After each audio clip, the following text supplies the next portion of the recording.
I move that we return the articles of impeachment to the House. So nakikita natin, Mr. President, talagang brick by brick, stone by stone, dinidismantle itong impeachment trial process. It's addressable by an advisory. Hindi ko nakikita bakit dinadala kami sa dismissal, remand, return, whatever is the term. Mr. President, hindi ko alam bakit kailangan tayo bakit ba tayo namimilipit? Why use dangerous words, Mr. President? At saka yung pag-restate mo, ang layo na sa return the issues ang sinabi mo. Wala ko narinig yun. Please, do you want it printed, Coco? Mr. President, I don't think magulo dun sa pabor eh. Magulo dun sa hindi pabor. All those in favor of the motion of Senator Cayetano, please raise your hands.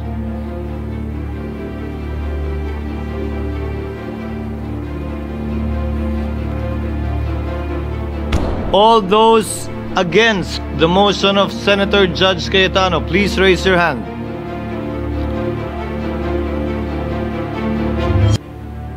With 18 affirmative votes, 5 negative votes, 0 abstention, the motion of Senator Cayetano is carried. Sobrang nakakagulat na balita. Grabe, Senate President Francis Cheese Escudero nagsalita na. Nagulat si Vice President Sara Duterte, nag-traitor na si Escudero. Ayon sa nakalap nating impormasyon, nagkanya-kanya na ang mga senador. Matapos ay dismiss ang impeachment ni VP Sara sa botong 18 laban sa 5. Inutos na kasi ni Cheese na ibalik ang impeachment sa House, isa-isa nang nag-alisan ang mga senador. Grabe si Senate President Francis Cheese Escudero, nagsalita na. Nagulat si Vice President Sara Duterte, nag-traitor na si Escudero. Tara panoorin natin. Thank you, Senator Ontiveros. To answer the Minority Leader, Senator Judge Pimentel and Senator Judge Villanueva, first, meron bang delay? As far as I can see po, wala. Kasi kapag tinuloy natin tomorrow yung reading, i-issue nyo rin naman yung summons 10 days, possible reply 5 days. So 15 days plus 11, June 26. Very basic din po sa mga huwes na mas gusto nilang sila mismo nakakakita sa sagot ng mga witnesses because hindi lang yung salita ng bibig, pero yung body language o yung actions. So even if we're going to have a trial on 26, ako sasabihin ko, 26 tapos magsususpend tayo ng 30. Magpapalit tayo, July or August tayo magpapalit ng 12. So I think it would be wiser na yung 24 na ang mag-hear talaga sa August. Bagkus, tingin ko lalong bibilis. Bakit? Because kapag ka ang issue mo, whether unconstitutional yung articles of impeachment, mahabang diskusyon yon. So by returning it to the House of Representatives, you're giving them the opportunity to make it very clear. It's akin, Mr. President, to certification, to certify non-forum shopping. So sa mga korte natin, dahil bawal na kung saan-saan ka mag-file, magfa-file ka ng non-forum shopping. No, so I'll make that clear. Pasensya na, I take it very well, Minority Leader, yung sinabi mo, wag subject to style. It was because I was using our two official languages, Filipino and English, in explaining. That's why subject to style, no? The last thing I want to answer is that I don't think there is anything anomalous about returning it to the House but yet issuing the summons. It's not usual, but it's not anomalous. Why? If we send it back to the House for them to certify, pinadala mo rin naman yung same articles sa defendant or sa Vice President para sagutin. So pagbalik natin ng July or August at sinabi nila hindi na sila interesado, for the record na yung sagot ng Vice President. Kung sinabing tuloy, yun din naman yung sagot. Kasi hindi po natin sinasabi na pag niremand o sinaole o binalik sa House of Representatives ay pwede nilang palitan yung articles of impeachment. Hindi nila pwedeng palitan. Yes. Ang pwede lang nilang gawin ay i-certify nga at ibigay sa atin yung circumstances para hindi na tayo mag-judicial notice, hindi na tayo magsupina. So kung nandito sa harap ko ngayon yung prosecutors at sinabi lang, walang violation to, tatanungin ko pa sila isa-isa, kailan pinail yung una, kailan pinail yung pangalawa, totoo bang hindi tinanggap, totoo bang ganito. Pero pag binigay nila sa atin na certified na, no? Meaning pinirmahan nila at pinirma ng mga may hawak ng dokumento, we can decide based on that. And it will give us time. So to try to articulate the motion, no? I move to amend the motion of Senator De La Rosa to dismiss. And instead, I move that we return the articles of impeachment to the House until such time that they certify to us that they did not violate the Constitution, in particular, the filing of more than one impeachment in a year. And number two, a communication from the 20th Congress that they will pursue the impeachment against the Vice President. So let me stop there, Mr. President, and I hope I stated it correctly. Senator Antiveros is recognized. Salamat, Mr. Presiding Officer. Para lang mag-ambag pa sa diskusyon, ninonote ko po yung amendment sa motion na ginawa ni Senator Judge De La Rosa at nag-object pa rin po ako sa motion na yan. Pero una po, dun sa point ni Senator Judge De La Rosa na a motion to dismiss is inherent in the powers of every judicial or quasi-judicial body. Hindi po ito totoo. Sa katunayan, maraming rules of procedure actually sinasabi na ang motion to dismiss ay prohibited pleading. Gaya po ng rules of procedure na nag-govern sa mga intercorporate controversies. At kahit pa po kung kailan sila pinapayagan, kung kailan pinapayagan yung motion to dismiss, a motion to dismiss is a litigious motion at hindi po pwedeng i-grant na hindi binibigyan yung affected party ng pagkakataon na marinig. Hindi lang po yan ang gusto kong puntuhin talaga, Mr. Presiding Officer.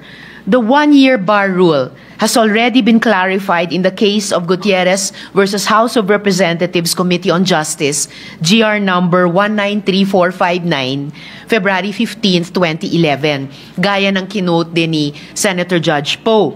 The court explained that multiple impeachment complaints can be filed basta't iisang referral lamang sa Committee on Justice ang ginawa. Hindi po nilalabag yung 1987 Constitution. Gutierrez explains the rationale for this, and I quote, ibang quote po sa quote ni Senator Judge Poe.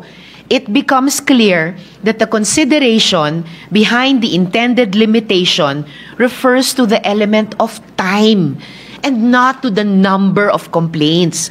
The impeachable officer should defend himself in only one impeachment proceeding so that he will not be precluded from performing his official functions and duties. Similarly, Congress should run only one impeachment proceeding so as not to leave it with little time to attend to its main work of lawmaking. The doctrine laid down in Francisco that initiation means filing and referral remains congruent to the rationale of the constitutional provision. At sa ating sirkumstansya, Mr. Presiding Officer, iisa lang ang impeachment case na kasalukuyang dinidinig. At precisely, arguments for or against should not be debated by us alone. Kaya nga po't inuulit ko yung posisyon ko na respetuhin natin ang due process at bigyan yung parties ng oportunidad madinig at oras, panahon, isumite yung comments sa isyung ito. Sa totoo lang po, ang proper pleading ay motion to quash. Pero hindi naman po ito ginagawa ng Senator Judge. Ito po ay fina-file ng defense.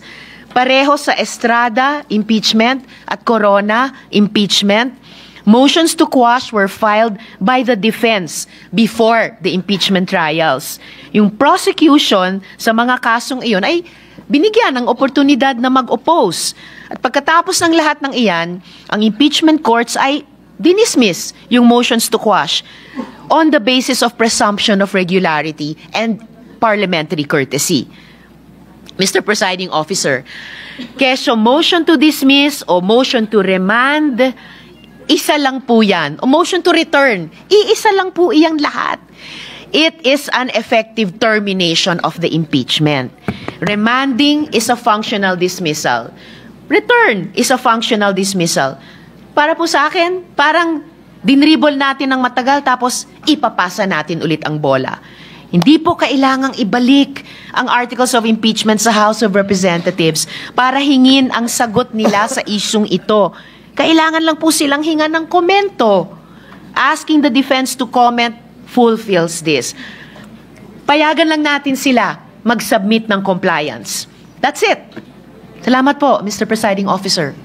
Before recognizing Senator Judges Bato, Tolentino, and Gatchalian, Chair would like to respond in the hope of giving clarity to some of the points raised by Senator Judge Ontiveros.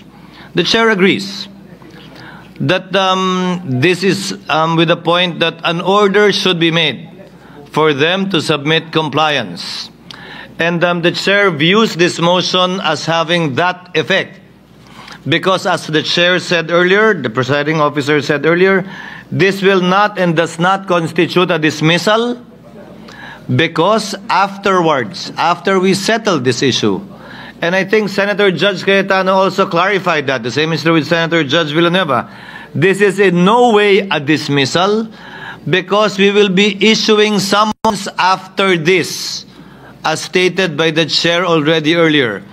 I think it would be a mischaracterization as to the intent of the court that is the desired effect. The desired effect or the effect of this would be for orders to be issued to the House of Representatives to comply with the 2 points raised by Senator Cayetano and for the issuance of summons to proceed thereafter. Hence, that proves that this is not a dismissal in any shape, size, or form. Senator Trentino is recognized. Mr. President, Mr. Presiding Officer, just for the record, I heard something about the lack of precedent relative to dismissal. Noong pong nakaraang taon, nagkaroon po ng impeachment case si Secretary Alejandro Mayorkas ng U.S. Department of Homeland Security. Case was dismissed without holding a full trial, Mr. President. So marami pong sinasite na instances dito sa U.S. Senate, pero that's the latest, Mr. President. No full trial conducted. Voting was done along party lines with a score of 51-49, and Secretary Mayorkas of the U.S. Department of Homeland Security's case, he was acquitted. Just for the record, Mr. President. Senator Dismiss. Judge Gatchalian, thereafter, Senator Judge De La Rosa. You may proceed, sir. Thank you, Mr. Presiding Officer. Mr. Presiding Officer, una-una, papasalamat po kay Senator Judge Alan Cayetano sa napakalinaw niyang eksplanasyon kanina. At marami ho siyang sinabing punto na intindihan ho natin. Pero Mr. Presiding Officer, sa pagkaintindi ko, kung hindi naman po makakadelay ang pagre-remand, bakit hindi na lang ho natin ituloy yung trial proper at doon na ho natin pag-usapan ho to? Ako ho, hindi naman ako nag-o-object sa remand. No? Hindi rin ako nag-o-object sa dismiss kung maganda po yung argumento. Pero nakikita ko ilalabas rin ho to ng defense team sa kanilang presentation. At dito ho natin makikita mabuti yung ebidensya, yung argumento, at maririnig rin ho natin sa kabila, sa prosecution team, kung ano yung kanilang argumento. Dahil kung ito ay ibabalik ho natin by remanding, I'm sure isa-certify rin ho nila na ito ay constitutionally sound. No? So doon na lang ho natin sana pakinggan sa trial proper dahil magkakaroon ho tayo ng oportunidad na tanungin ho sila. Magkakaroon ho tayo ng oportunidad na diretsang matanong ho sila at kausapin. Kaya nakikita ko ho na by entering into this trial proper, mas magiging transparent, mas magiging fair, at higit sa lahat, ang due process ho, ma-exercise ho natin. Pero naintindihan ko po yung explanation ho ni Senator Judge Alan Cayetano. Pero para sa akin po, ulitin ko, ito po para sa akin ay premature na pag-usapan ho ngayon dahil hindi pa ho natin nakikita yung dokumento.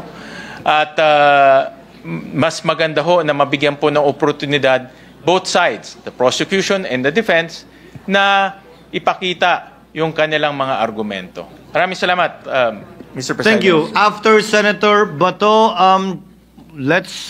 may the presiding officer suggest that we proceed to a vote, given that we have adequately deliberated on the matter. Senator De La Rosa is recognized. You may proceed.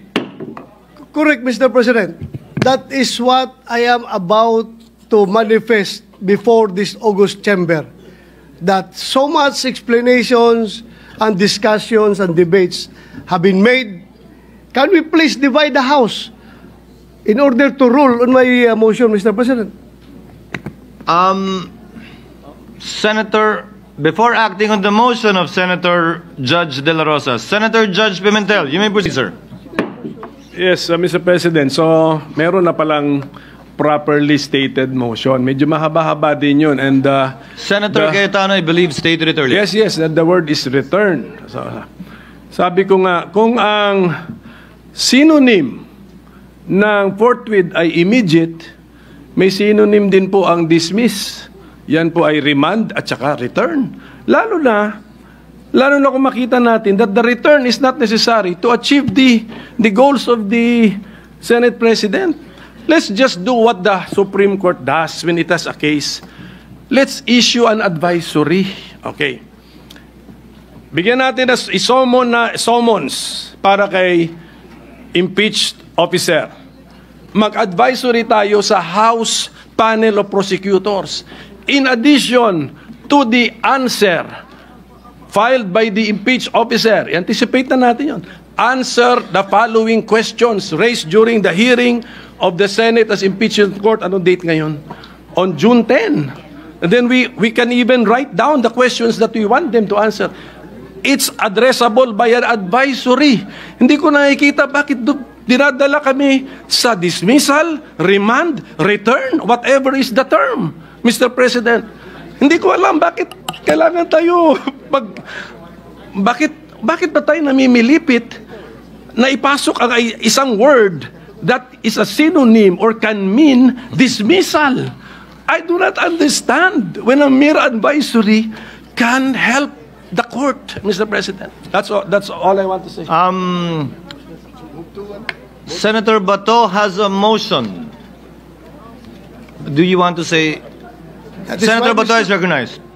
Mr. President, that is why we are going to put this into a vote to settle everything. Before acting on the motion of Senator De La Rosa for the clarification of some of our colleagues, the motion of Senator Cayetano is to quote return. Mr. President, to the House the issues raised by Senator De La Rosa for the purpose of issuing an order that will require compliance with a 1-year ban and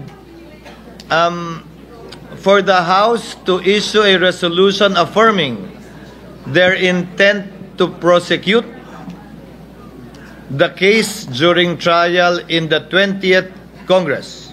and for the record, Mr. President, I changed the word remand to return, a non-legal term, to make it plain. So it is in no means a dismissal, Mr. President. Kung dismissal din lang, bumalik tayo sa original na Your Honor, just to emphasize that it isn't, and just to answer Senator Win na why remand? Because the original motion was to dismiss.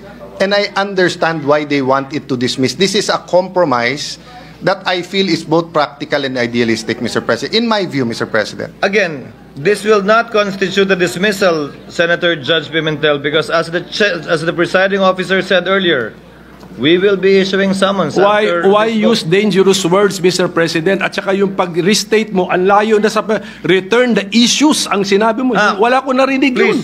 That's why, Mr. President, ganito na lang gawin natin. Mahaba-haba rin yung supposed to be accurately, clearly stated motion. Can we write it down? Can we flash it? Para makita na natin yung fixed wording.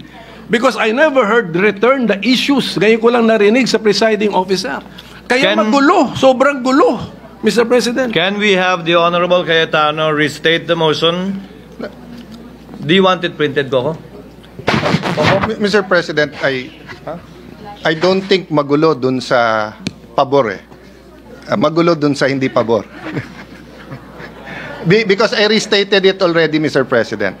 Whether we use the word remand, whether we use the word return, there is nothing in the Constitution, in our rules, given not only the point na sui generis ang classification ng ating court, yung time na final, yung ating gagawin, this will actually expedite everything. If you map it out, Mr. President, kung anong mangyayari, mas bibilis pa nga dito. Kaya sa akin, Mr. President, bago magbago ang isip ni Senator Bato, we've clarified as much as it can be clarified. So maybe we can just vote on it, Mr. President. There is a motion made by Senator Bato, amended by Mr. Senator President, before you Cayetano. continue, can I invoke Rule 14? So kung may motion, all motions, etc., or any senator shall require it, they shall be committed to writing. Mr. President, I am requiring that it be committed to writing and flashed on the screen para makita natin the details of the motion, Mr. President. Mr. President, can they type it as I narrate it? Then we can edit it together. Then may I remind everyone that we're already in the period of voting, so it cannot be interrupted anymore. But no, it's in good. Nagtawag na siya. But we will follow. Tama yung motion mo, Mr. Minority Leader. So we will narrate it and so that it will be typewritten. Can the Secretariat coordinate with Senator Cayetano now while I recognize Senator Judge Binay? What is the pleasure of Senator Judge Binay? Just one clarificatory question, Mr. Yes, Presiding Your Honor. Justice. Ano ho ang mangyayari dun sa complaint kung hindi tanggapin ng House yung pagsoli natin? Hindi po natin, ulitin ko po, hindi po sinosoli yung complaint in the strictest sense of the word dahil nga po, pagkatapos natin pagbotohan to, ano man na mangyari, mag-i-issue po tayo ng summons para pasagutin.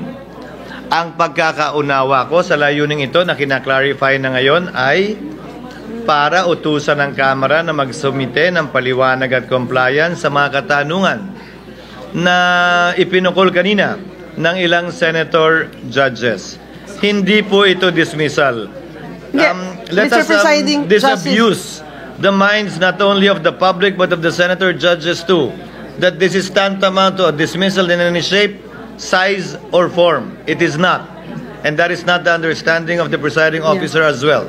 Pero, Mr. Presiding Justice, di ba ang Tagalog po ng return ay isole? Intayin po natin i-clarify. Pero pinapaliwanag ko nga po, ang pagkakaunawa ko at sinagot ng movant ay hindi yan dismissal. Those who are against the motion, if at all, can think and say all they want that it is. But it is not, and this will soon be proven by the issuance of a summons right after the vote, regardless of the outcome. So, Mr. Presiding Justice, hindi pwedeng baliwalain ng House of Representatives yung motion na gagawin natin, assuming na it will be... Utos po ng husgado yon sa Kamara na tumatayong prosecutor sa ngayon sa 19th Congress at maski na sa 20th Congress. Ito'y magiging dagdag patunay para sa presiding officer na itong kasong to ay tatawid sa ika-20 Kongreso at hindi mamamatay sa ika-19 na Kongreso. Another clarification. I'm sorry. But I think, kasi yung unang posisyon ng ating presiding officer is we cannot compel the 20th Congress to be bound by our decisions. On the other hand, my question is, kung kunwari bukas matuloy yung trial natin at pumunta dito yung mga House prosecutors, hindi ba natin pwedeng tanungin sa kanila sa puntong yon na iklaro na nila yung mga tanong natin at tama din yung sinabi ni Senator Win na mas transparent ang sagot nila kasi hindi pwede yung sila-sila na nag-uusap, isasubmit sa atin. We want to see how they're able to come up with that response and also how they're going to be defending it live with us. That's for the 20th Congress to decide. Why? That was what was discussed earlier. Kaya nga po, di ba, ang paliwanag, napakahabang diskusyon at debate ito, hindi natin kayang pagpasan. Yan ang sinabi ng karamihan. Hindi tayo pwede mag-judicial notice ng mga bagay-bagay na ito. Kaya nga po, para hindi masayang oras, pinapasumitin natin sila habang wala naman tayong pwedeng gawin at magawa. Dahil nga, matatapos ang otoridad ng 19th Congress sa June 30. At hindi rin pa po trial ito dahil mag-i-issue pa lamang po tayo ng summons ngayong araw na ito kung saan meron ngang takdang panahon para sumagot ang nasasakdal at kung sakasakali magbigay pa ng reply ang prosecution bago po tayo pumasok dun sa presentasyon ng ebidensya ng magkabilang panig na siyang pinatutungkulan talaga ng trial. I think we should not belabor the point anymore. Senator Bato de la Rosa earlier made the motion and Senator Pimentel required that it be put in writing. May we see it, sir, if it is ready?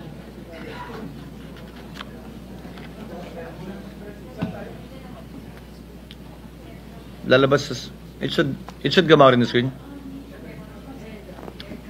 Ready po ba rin? Ano ka ready na sabi niyo? Mr. President, Session is suspended. Be reduced into writing, which Senator Cayetano did earlier. Sir President, should I read it for the record or ask the Secretariat to read it for the record? No, Senator Judge Cayetano, will you please read it into the records before we divide the House and put the matter to a vote? Thank you, Mr. President. Senator Cayetano, you may proceed. Mr. Presiding Officer, I move to amend the motion of Senator De La Rosa to read as follows, that the articles of impeachment be returned to the House of Representatives without dismissing, and that should be nor terminating the case until such time that one, the House of Representatives certify to the non-violation of Article 11, Section 3, Paragraph 5 of the Constitution, which provides that no impeachment proceeding shall be initiated against the same official more than once within a period of 1 year, including the circumstances of the filing of the first 3 impeachment complaints. And number 2, that the House of Representatives of the 20th Congress communicate to the Senate that it is willing and ready to pursue the impeachment complaint against the Vice President. Having been restated in compliance with our rules, the presiding officer will now proceed to divide the House. Should anyone desire to explain their vote, he or she may do so after the vote has been taken. All those in favor of the motion of Senator Cayetano, as read and as you can see in the screens before you, please raise your hands. Kindly.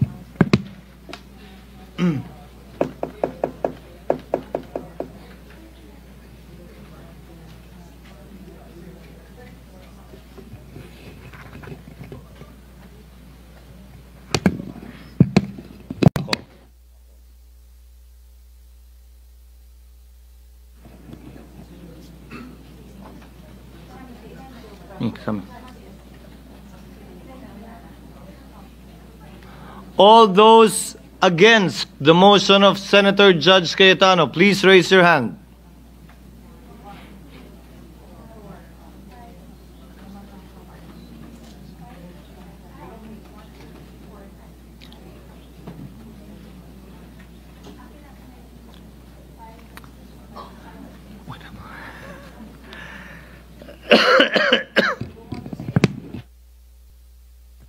May we get the results?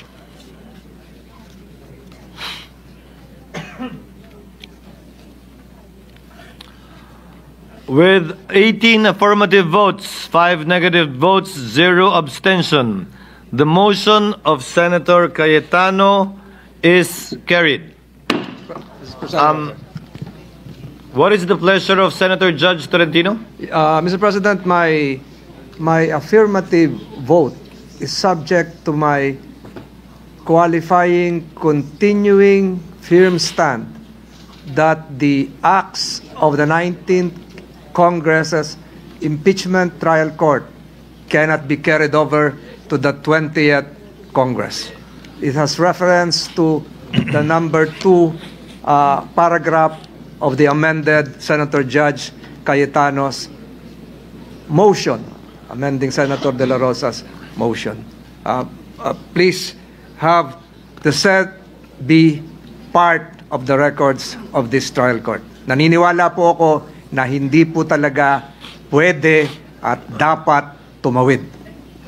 Salamat po, Mr. Presiding Officer. Duly noted and entered into the records, Senator Estrada. Senator Judge Estrada, you may proceed, sir. Thank you, Mr. President. Mr. President, having previously served 2 terms in the Senate and participated in an impeachment proceeding in the past, I can confidently say that I am no longer inexperienced when it comes to handling matters related to the impeachment process. Mr. President, Mr. Presiding Officer, personally, malalim po ang hugot ko sa issue na impeachment dahil minsan ang pinagdaanan namin ito ng aming pamilya. Nang ma-impeach ang aking ama, si dating Pangulong Joseph Estrada, noong panahon ng panunungkulan niya, hindi siya nabigyan ng patas na paglilitis dahil naudlot ito bunsod ng pag-walk out ng mga miyembro ng prosecution panel sa kalagitnaan ng isinasagawang pagdinig noon ng Senado. And the rest, as they say, is history. That's why I feel strongly about following each step in the Constitution. It is a sensitive matter that I take to heart. Mr. President, Mr. Presiding Officer, I vote in favor of remanding the impeachment complaint to the House of Representatives in full adherence to the provisions laid down in our Constitution. The process clearly begins in the House, and it is only proper that we respect this mandate to ensure fairness, due process, and institutional integrity. However, the process should be strictly done in accordance with the Constitution and applicable laws or procedure. Ginoong Tagapangulo, makailang beses ko nang nasabi ito, na ang impeachment trial ay nagdudulot lamang ng pagkawatak-watak sa ating bansa. Gayunpaman, bilang halal na lingkod bayan, batid ko ang mabigat na responsibilidad na kaakibat ng pagiging isang senador. Ang umupo bilang isang hurado sa impeachment trial at nakahanda akong tuparin ito. Sa mandatong sinumpaan ko, tungkulin ko na siguruhin na marerespeto ang tamang proseso, mapanatili ang integridad ng ating institusyon, at higit sa lahat, tiyakin na impeachment proceedings ay magiging patas. However, I am well aware that impeachment is a political process, not a judicial one. However, in a political process like impeachment, we must adhere to established procedures to ensure that actions are neither arbitrary or driven solely by political agendas. Mr. Presiding Officer, after hearing the positions articulated by some of our colleagues, I too am convinced that the matter of the impeachment complaint should be remanded to the House of Representatives. Thank you, Mr. Presiding Officer. Noted and entered into the record, Senator Judge De La Rosa. Thereafter, Senator Judge Padilla, and thereafter, ladies first, Senator Judge Marcos, and then Senator Judge Gatchalian, in that order. You may proceed, sir. Mr. President, Mr. Presiding Officer, just a short manifestation.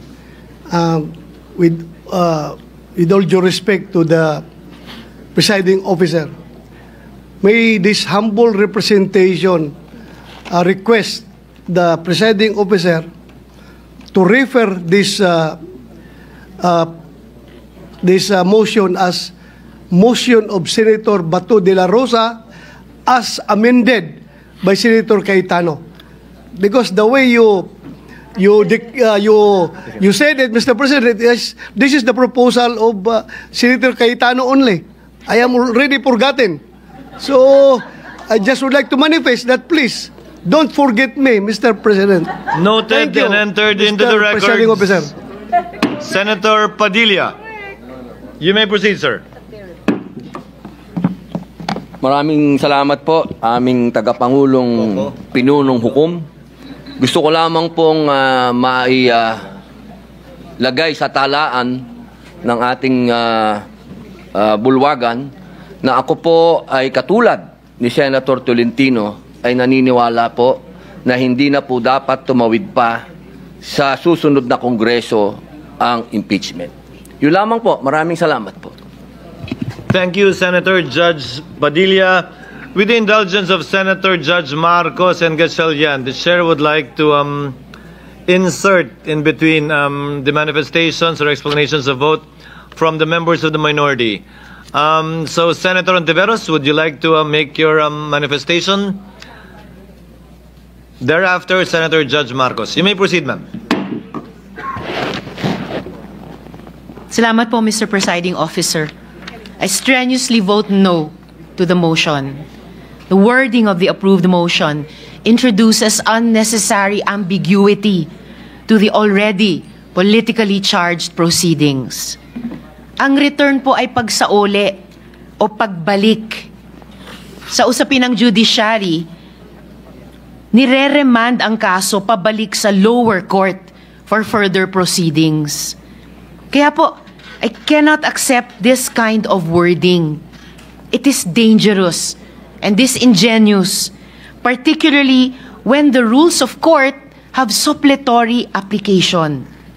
The same purpose could have been achieved by merely asking the House prosecutors to file a compliance and clarify certain issues.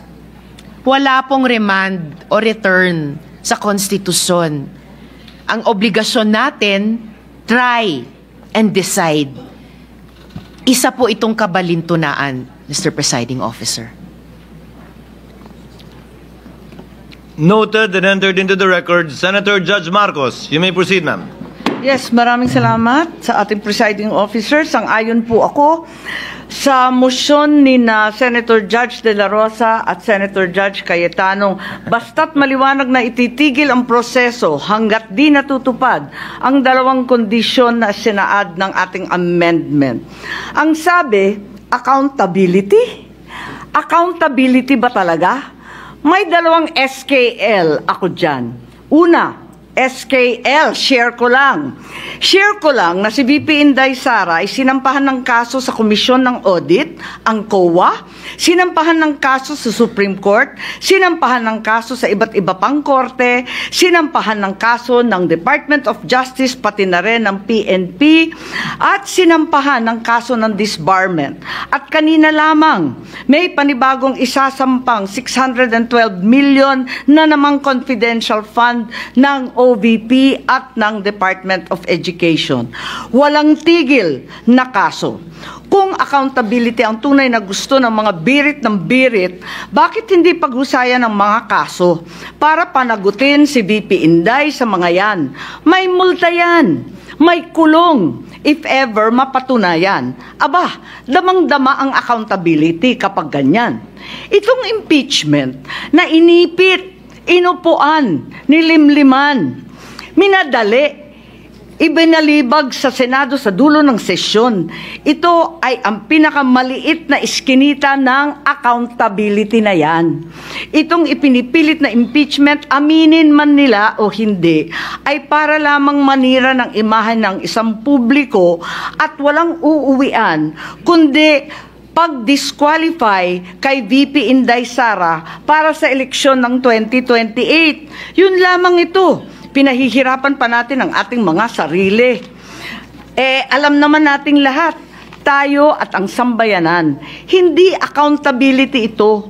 Tungkol ito sa pagpigil kay VP Inday Sara para sa 2028. Huwag na tayo mag-production number. Yan ang gustong puntiryahin.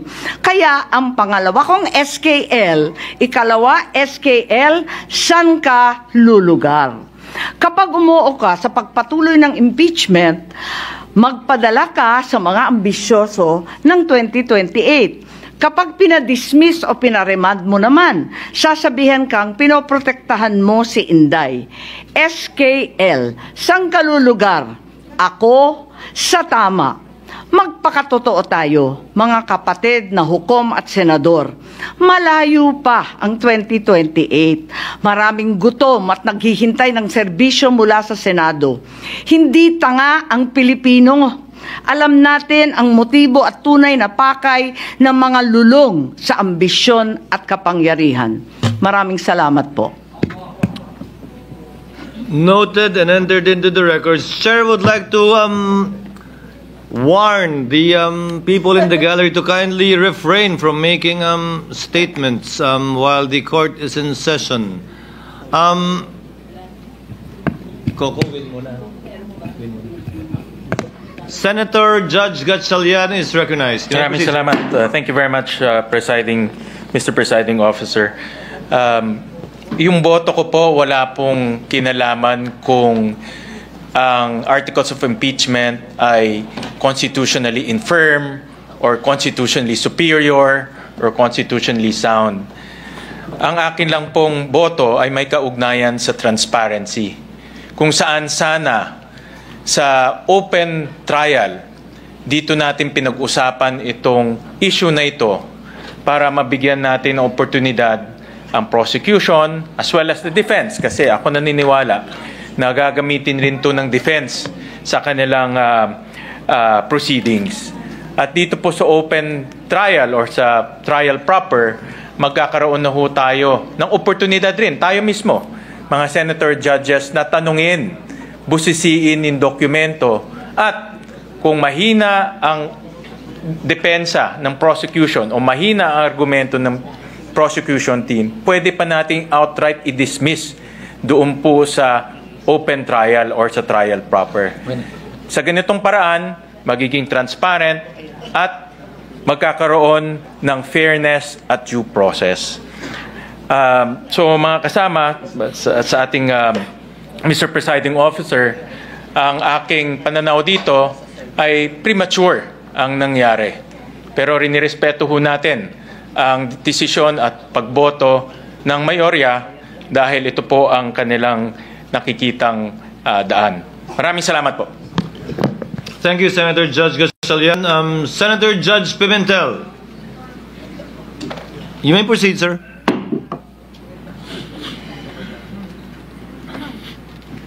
Just a very brief explanation of vote, Mr. President. So, I voted no to the motion because it clearly contains dangerous language susceptible to a lot of interpretations, Mr. President. Kita naman natin sa explanation of vote ng ating mga kasama, suspend lang palang gusto, return ang ginamit. Return na nga ang ginamit, remand ang explanation.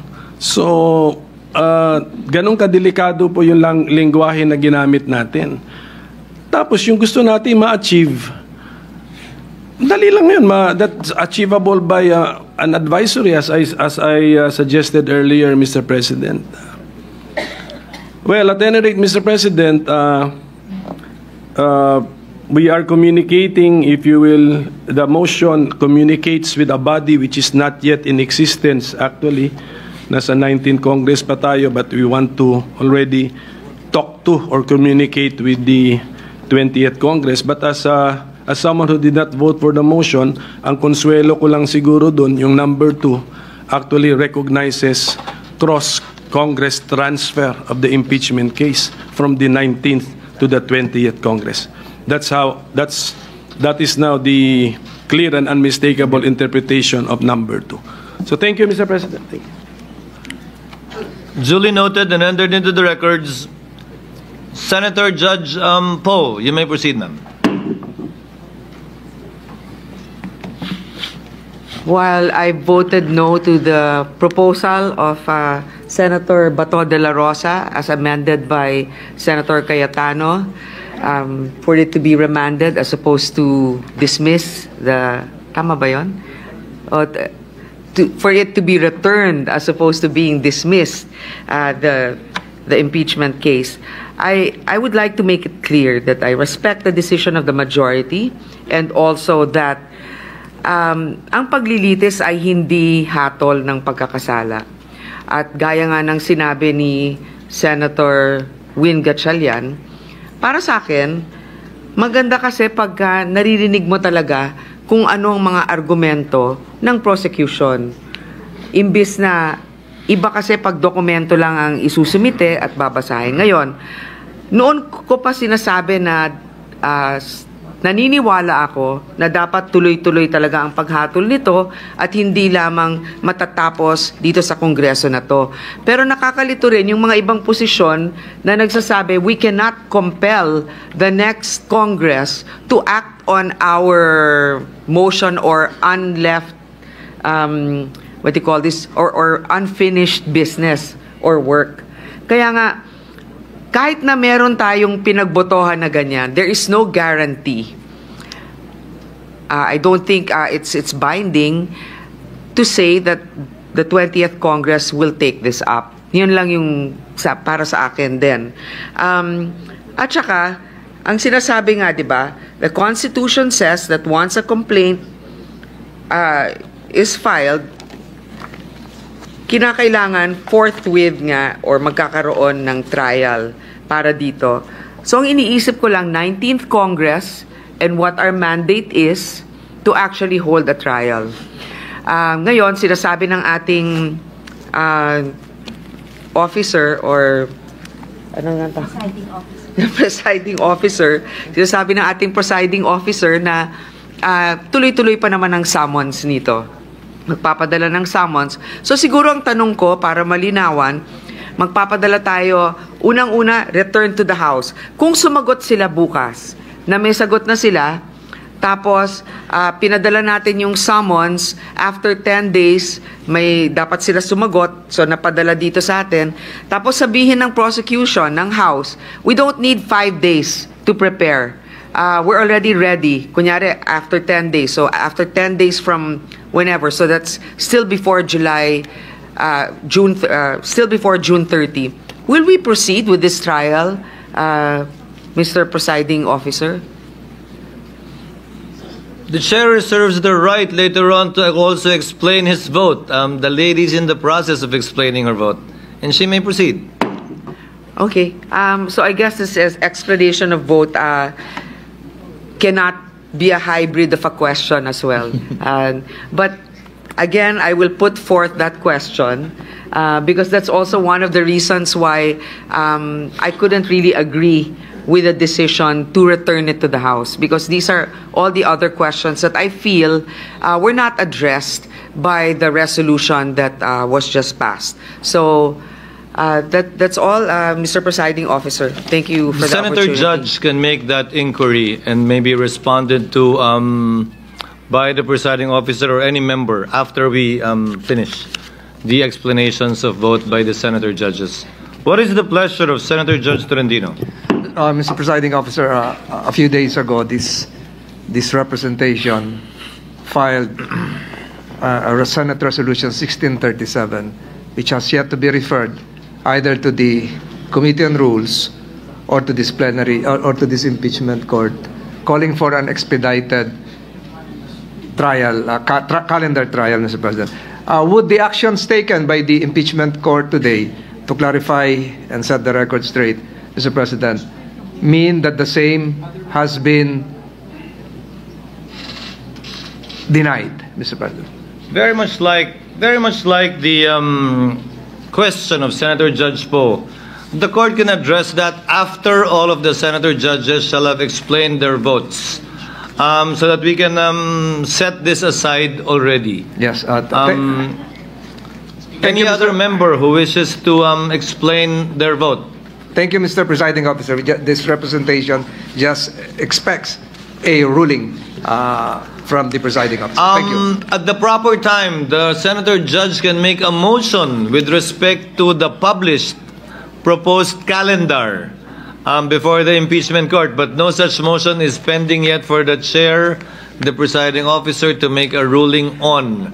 But at the proper time, we will entertain any such motions. Senator Judge Cayetano may proceed for his explanation. Mr. President, Mr. Presiding Officer, I was just reminded that my motion to amend the motion of Senator Bato was because Senator Bongo mentioned that is an option. So I just want to give credit where credit is due. And, you know, it happened very fast today, but between dismissal or actually dividing the House today or tomorrow, whether it should be dismissed, that's the problem with the compromise, Mr. President. No one's totally happy. But I think we have upheld our oath to be politically neutral. And as I said in the written motion, Mr. President, this does not dismiss nor in any manner terminate this impeachment proceeding. Now, if the House of Representatives themselves see a constitutional defect in the articles of impeachment or decide not to pursue it in the 20th Congress, we actually expedited the process. So let me stop there and thank you, Mr. Presiding Officer, and thank you, our colleagues, for, you know, nairaos natin ang desisyon na to na napakahirap. Napakahirap. Akala ko po talaga bukas pa tayo mag-uusap and hindi ganito kabibigat na mga motion ng ating pag-uusap. But I did expect Senator Bato to speak dahil nagsabi siya kahapon na before the taking of the oath, gusto niya magsalita. So I'd like to thank all of our colleagues who had the cooler heads and you know, we're able to discuss this intelligently. Thank you, Mr. President. Thank you to our colleagues. Thank you. Senator Judge Cayetano. Any other member who wishes to explain his or her vote?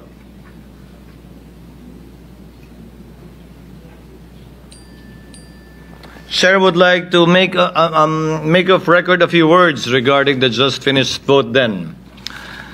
The presiding officer would like to thank the members of the Senate Impeachment Court, as stated by Senator Cayetano, for being able to engage in a lively discourse that enriched not only the records of the Senate, but also the debate that is going on even beyond the halls of this chamber. Nagpapasalamat po ako na nairaos natin ang unang pinagbotohan ng impeachment court. Marami pa po tayong pagdadaan ng botohan bilang isang impeachment court sa mga susunod na linggo at buwan ngayong ika-19 o ika-20 kongreso man. Subalit nais ko ring sabihin na dun sa mga dudoso at nagdududa sa loob o sa labas man ng bulwagang ito, maliwanag ang intensyon ng Senate Impeachment Court sa katatapos lamang na botohan. Walang intensyon na i-dismiss ang kasong ito. Ang intensyon ay mabigyan ng pagkakataon ang mga prosecutors na sumagot sa ilang tinuturing mga katanungan nang hindi inaaksaya ang panahon ng korte at nang hindi pa hinuhusgahan ang bagay na ito. Ang ating pinagbotohan hindi hinusgahan na lumabag ang Kamara sa 1-year ban. Hindi hinusgahan na ayaw na ng ng ika-20 Kongreso ang impeachment complaint na ito. Kaya nga po tayo magtatanong at mag-i-issue ng order. Again, with the issuance of the summons in a few minutes from now, I think it will be made clear that no such intention, that there is no such intention, and that there is every intention by this impeachment court to comply with the rules, at least insofar as the issuance of the summons under our rules and during the 19th Congress. So with the permission of Senator Judges Grace Poe and Francis Tolentino, the chair pursuant to Article 7 of the impeachment rules, which provide, upon the presentation of the articles of impeachment and the organization of the Senate, as herein above provided, a writ of summons shall be issued to the person impeached, reciting or incorporating said articles and notifying her to appear before the Senate on a day and at a place to be fixed by the Senate and named in such writ, and to file her answer to the articles of impeachment within a non-extendable period of 10 days from receipt thereof, to which the prosecutors may reply within a non-extendable period of 5 days therefrom, and to stand to and abide by the orders and judgments of the Senate. The court, therefore, having been organized and the articles of impeachment having been referred thereto, hereby issues the writ of summons to Vice President Sara Zimmerman Duterte, who is directed to file her answer within a non-extendable period of 10 days from receipt of the summons, and a copy of the complaint, pursuant to Article 7 of the impeachment rules. So ordered. What is the pleasure of Senator Ontiveros? May I seek clarification from the presiding officer? The lady may proceed. What is the effect, Mr. Presiding Officer, of the vote, the action taken tonight, effect on the scheduled presentation of articles tomorrow? Which was, sir, part of the approved motion last night. The original plan that we discussed on the floor yesterday was for the House prosecutors to read the articles of impeachment before the impeachment court, before the Senate rather, which will serve as the signal for us to convene as an impeachment court. However, if you recall, Senator Judge Ontiveros, that was amended and changed yesterday when we simply referred it to the Committee on Rules, which in turn served as the basis for the convening of the impeachment court, which we did earlier. The presentation of the articles of impeachment by the House prosecution panel, therefore, at this juncture, would be rendered moot already, given that we not only have convened the impeachment court, we also already issued summons to the respondent, defendant. There would be no further action on their part that they can or may take before the court. So, Mr. Presiding Officer, if the originally scheduled presentation of articles by the House prosecutors tomorrow is rendered moot by the action taken tonight, yung kabuoang presentation of articles ba ay mangyayari pa or hindi na mangyayari? Kung mangyayari po, kailan? Sa pagkakaunawa po, hindi na dahil hindi na kailangan dahil pinagpasyahan nga po kahapon ng Senado bilang plenaryo na ayon sa sinabi ni Senator Judge Padilla kahapon na ang pag-refer ng impeachment sa Rules Committee, yun na yun tulad ng ginawa sa mga nagdaang impeachment. Kaya nga po kanina, dinischarge na rin natin ang Rules Committee ni Senator Tolentino kaugnay sa pinasang impeachment rules sa kanila. Mr. President. Senator Judge Salamat, De La Rosa. Mr. Presiding Officer. Thank you, Senator Ontiveros. Mr. Presiding Officer, just procedural clarification. You may proceed, sir. Once we decided to return the articles of impeachment to the House, am I correct to assume that technically we don't have the jurisdiction of these articles of impeachment already because we return it? So, bakit pa natin magpapatuloy tayo sa pagbigay ng subpoena sa respondent kung binalik natin? Siguro kung mabalik na yun sa atin, saka pa tayo magpapatawag ng mag-i-issue ng summons. Kasi, technically, wala tayong jurisdiction ngayon sa articles of impeachment dahil binalik natin sa kanila ang articles of impeachment. So, wala sa atin. So ano ngayon ang magiging basis? Like for example, magpadala tayo ng subpoena kay Vice President Sara Duterte, anong attachment ilagay natin sa subpoena? Articles of impeachment should be attached to the subpoena. So, anong personality natin to attach na subpoena na ang subpoena ay binalik natin sa House? So, technically, we don't have jurisdiction over the articles of impeachment. That's my humble understanding. Again, I am not a lawyer, Mr. President. Senator... Nag-iisip lang. I'm just guided by the Holy Spirit, Mr. President. To be honest, Holy Spirit is guiding me all the time. Thank you, Mr. President. Mr. Presiding Officer. Senator Judge Ontiveros, you are recognized, ma'am. Mr. Presiding Officer, yung kasasabing wala ng jurisdiction ang impeachment trial court na ito, yan ay pag-amin, yan ay pagsisinungaling dun sa phrase, sa pinagbotohang motion kani-kanina lang na without dismissing or terminating the complaint. Nasa sa atin na eh. Tapos ngayon pala, gumawa tayo ng aksyon para mawalan ng jurisdiction. At pati ba naman yung pag-summons na i-issue ng presiding officer, pati yon ay gustong bawiin mula sa kamay ng impeachment court.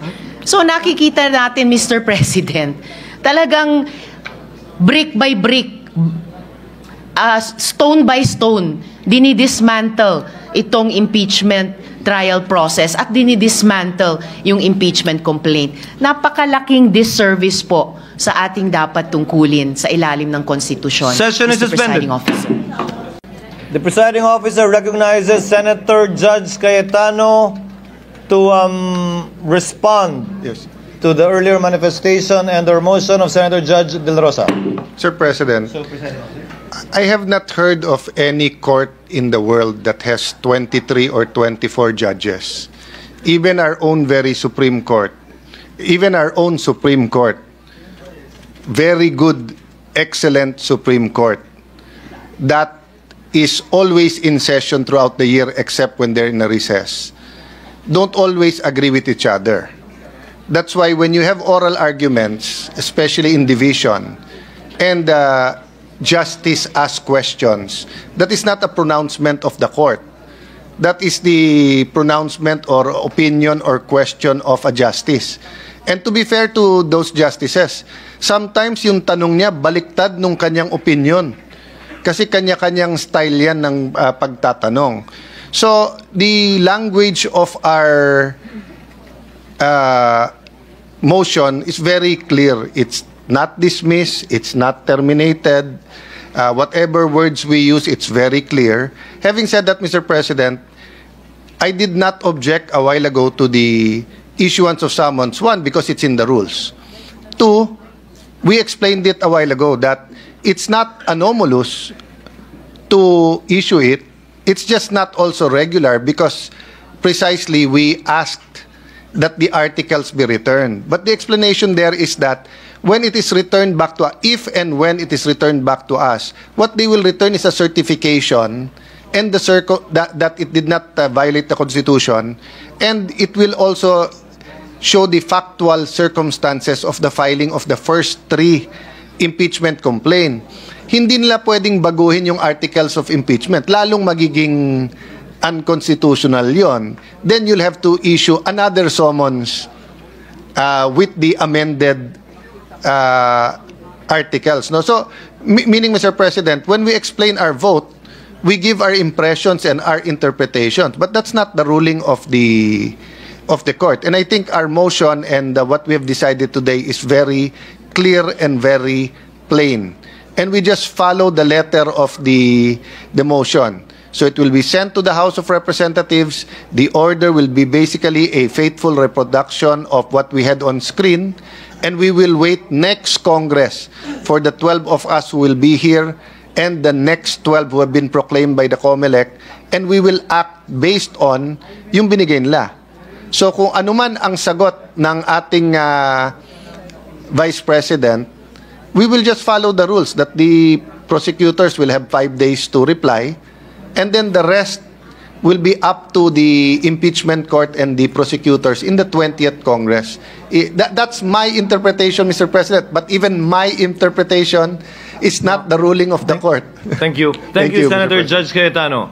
Now, acting on the earlier questions of Senator Judges Tolentino and Poe, which pertains to the calendar of the court, the understanding of the presiding officer is that Senator Judge Tolentino filed a resolution containing the proposed calendar, which has not yet been referred to the impeachment court because it is in the order of business that is yet to be read once we resume and revert back and sit as a Senate, which we will do as soon as it is over.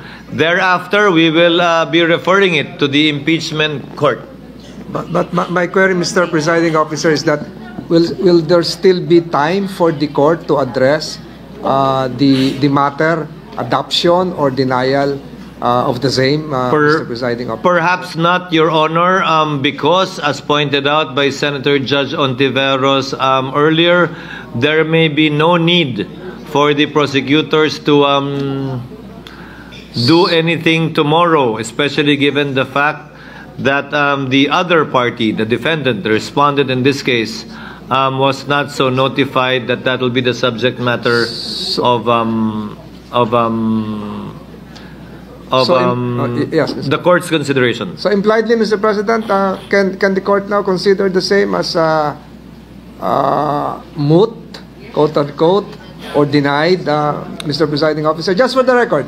Can we use the word archived after it is after it shall have been referred to the impeachment court? The intention of this representation, Judge, Mr. President, is to have the same reflected in the records of the trial court, Mr. President. Then the chair so orders that after it shall have been referred to the impeachment court, that the same shall form part of the records of the impeachment court. But that has to be done in plenary, with the Senate not acting anymore as an impeachment court.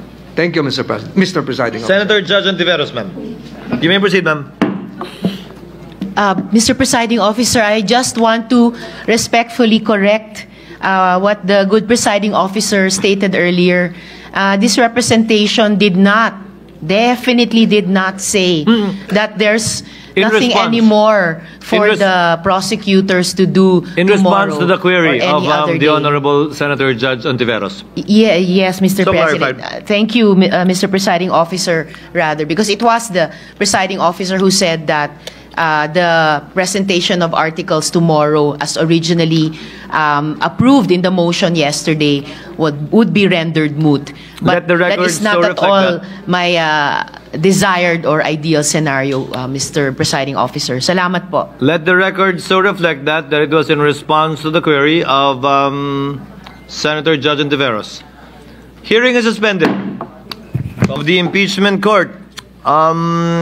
On the impeachment complaint against Vice President Sara Zimmerman Duterte is hereby adjourned to a date to be set by the presiding officer. Any objection? Hearing none. Hearing is hereby adjourned. Sure. Mr. President, I move that we proceed to the Senate President's designation of Senate conferees to the Conference Committee on the Disagreeing Provisions of Senate Bill number 2868 and House Bill number 10987. These are both anti-POGO bills. So move, Mr. President. Any objection? Hearing none. Motion is approved. Chair hereby designates the following as chairman and members of the Senate panel on the Bicameral Conference Committee on the Disagreeing Provisions of Senate Bill number 2868 as follows. Senator Win Gatchalian as chairman, Senator Risa Ontiveros, Senator Pia Cayetano, Senator Joel Villanueva, and Senator Grace Poe as members. So ordered. Majority Voter Leader. Mr. President, I move that we proceed to the Senate President's designation of Senate conferees to the Conference Committee on the Disagreeing Provisions of Senate Bill number 2982 the Bill on the Fiscal Autonomy Act of the Judicial Branch of Government, and House Bill number 11358, the Bill on the Judiciary Fiscal Autonomy Act. So move, Mr. President. Is there any objection? There being none, motion is approved. Following members are hereby designated as Senate conferees to the Conference Committee on the Disagreeing Provisions of Senate Bill number 2892 and House Bill number 11358 as follows. Senator Aquilino Coco Pimentel III as chairperson, the Senate President, and Senator Rafi Tulfo as members thereof. So ordered. Majority Leader. Mr. President, I move that we adjourn the session until 3 o'clock in the afternoon, Wednesday, June 11, 2025. Any objection? Hearing none. Session is adjourned until 3 o'clock in the afternoon of Wednesday, June 11, 2025. Thank you. Ngayon, ikaw, bilang Pilipino, ano ang masasabi mo at reaksyon sa balitang ito? Mag-iwan ka ng komento sa ibaba at atin pong babasahin isa-isa.